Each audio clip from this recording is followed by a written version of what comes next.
What's up to my friends on YouTube? Today I'm going to show you how to turn on restricted mode for the YouTube mobile app. Now if you're on desktop, it's a very similar process as well. It's just going into the settings basically. But what restricted mode is, if you're unsure, it basically makes it so you can't see any 18 plus content on YouTube or read any comments or any videos that YouTube feels that isn't good enough for the restriction mode.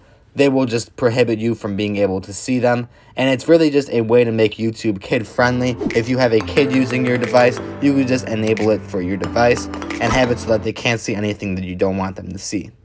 So once you're in the YouTube mobile app here, you're going to hit your profile picture in the upper right hand corner. And then you could see towards the bottom of the menu, it's going to be about 7 or 8 options down there. There's an option for settings. You're going to click on that. And then about 2 options down here is the option for general, and you're going to click on that. Once you're in the general menu here, you can see 4 options down now is for the restricted mode, and it just gives you a little brief excerpt of basically what I already explained already for what restricted mode does.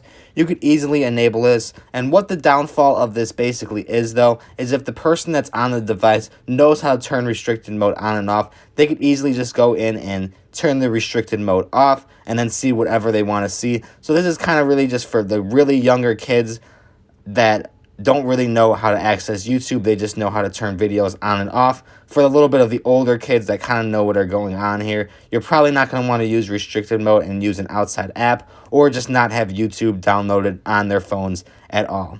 And also with this, when you turn it on, it's only going to be turned on for the device that you turned it on from. It's not going to be for the entire account. So if whoever you're turning this on for uses multiple devices, you're going to want to go into each individual device and turn it on for them.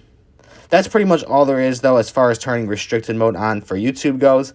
If you had any questions or were confused at all on this restricted mode tutorial, leave the comments down below and I will get back to you as soon as possible. Otherwise, if you found this helpful today, like and subscribe, and thanks for watching.